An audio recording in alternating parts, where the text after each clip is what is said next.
அன்பான தோழிகளுக்கு வணக்கம். Welcome to Madhavaram kitchen. நான் உங்கள் சாரதா சுந்தர பிரகாசம்.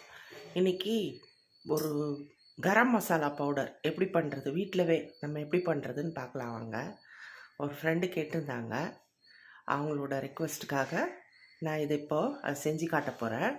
அது எப்படி பண்ணுறது பார்க்கலாம் வாங்க. இப்போது ஸ்டவ் ஆன் பண்ணி ஒரு பேன் வச்சுருக்கேங்க.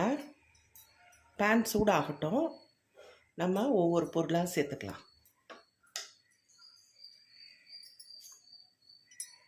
ஒரு கப்பு தனியாங்க, அதை இதில் போட்டுக்கலாம்.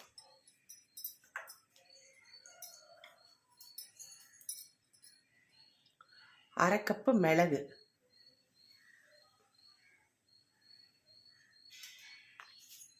அதையும் போட்டுக்கலாம்.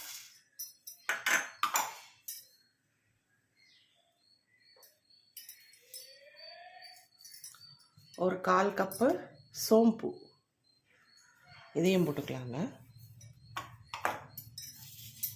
இப்போது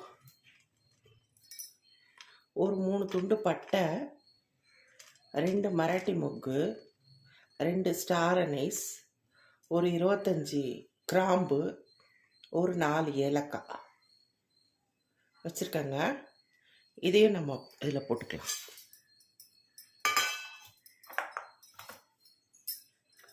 எல்லாத்தையும் ட்ரை ரோஸ்ட் பண்ணலாங்க.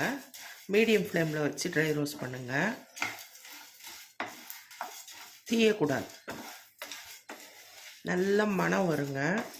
அது பொரியும் போது நல்ல மணம் வரும், வீடே மணக்கும். அந்த மாதிரி ட்ரை ரோஸ்ட் பண்ணிக்கோங்க. சோம்பு மிளகெல்லாம் படப்படன்னு பொரியுங்க. இந்த மாதிரி பண்ணி வச்சுக்கிட்டிங்கன்னா நீங்கள் இது எல்லா டிஷ்ஷஸ்க்குமே, நம்ம நான்வெஜ் டிஷ்ஷு, அதுக்கப்புறம் இந்த கிரேவி ஐட்டம்ஸு, இதுக்கெல்லாம் ஒரு ஸ்பூன் போட்டால் நல்லா இருக்குங்க. ஃப்ளேவர் நல்லாயிருக்கும்.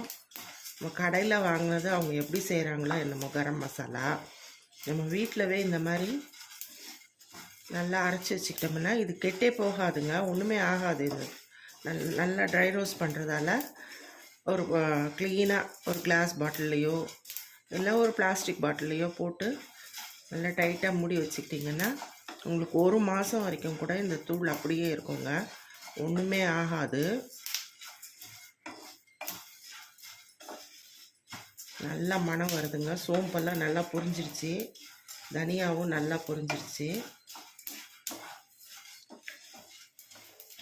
இப்போது நல்ல மணம் வருது. இப்போ இந்த ஸ்டேஜில் நம்ம ஸ்டவ் ஆஃப் பண்ணிடலாங்க. அவ்வளோதான், ரெடி ஆகிடுச்சு. இது ஸ்டவ் ஆஃப் பண்ணிடலாம். இப்போது இது நல்லா ஆறணுங்க. ஆறினப்புறம் நம்ம மிக்சியில் பவுட்ரு பண்ணிக்கலாம்.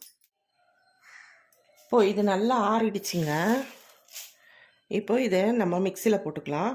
கிராம் வைஸ் பார்த்திங்கன்னா நான் எடுத்தது தனியா ஒரு 100 கிராம் இருக்குங்க, மிளகு 50 கிராம், அந்த சோம்பு 25 கிராம், அப்படி எடுத்துக்கோங்க. நீங்கள் கிராம் வைஸில் பேக்கெட்டில் வாங்கிட்டு வந்தீங்கன்னா 100 கிராம் தனியா, 50 கிராம் மிளகு, 25 கிராம் சோம்பு, இதுதான் இதில் இருக்கிற மெயின் இன்க்ரீடியன்ட்ஸு.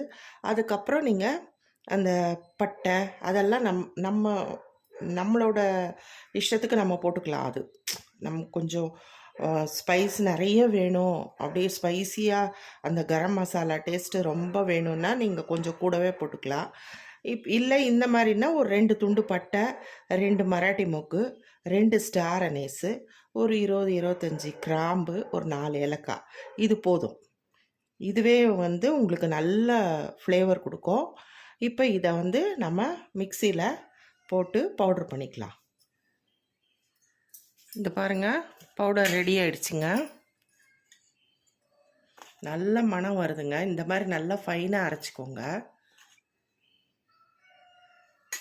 இப்போது இதை இந்த பாட்டில் நல்லா கழுவி நம்ம வெயிலில் காய வச்சு வச்சுருக்கோங்க.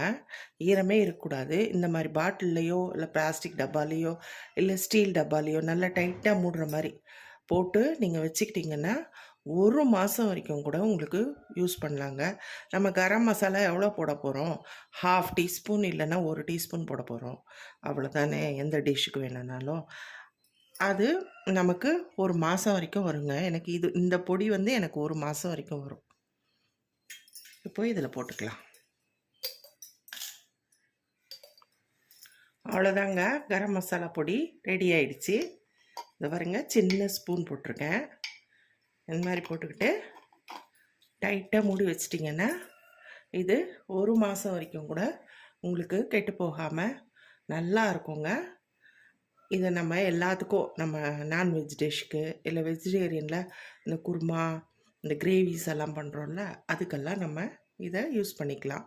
நம்ம வீட்டிலவே பண்ணுறதால நமக்கு திருப்தியாக இருக்கும், நல்லா இருக்கும். அவங்க கடையில் வாங்குறது எப்படி பண்ணுறாங்களோ என்னவோ நமக்கு தெரியாது. இது நம்மளே பார்த்து இந்த தனியா, மிளகு, சோம்பு அதெல்லாம் நல்லா ஃபஸ்ட் குவாலிட்டியாக வாங்கிட்டு வந்து நம்ம வீட்டிலவே அழகாக பண்ணுறதால நல்லா இருக்குங்க. இதே மாதிரி நீங்களும் ட்ரை பண்ணி பாருங்கள். கண்டிப்பாக இந்த ரெசிபி உங்களுக்கு பிடிக்கும். இதை நீங்கள் ட்ரை பண்ணி பாருங்கள். இந்த வீடியோ உங்களுக்கு பிடிச்சிருந்தா லைக் பண்ணுங்கள், ஷேர் பண்ணுங்கள், கமெண்ட் பண்ணுங்கள். மறக்காமல் சப்ஸ்கிரைப் பண்ணிவிடுங்க. Thank you friends.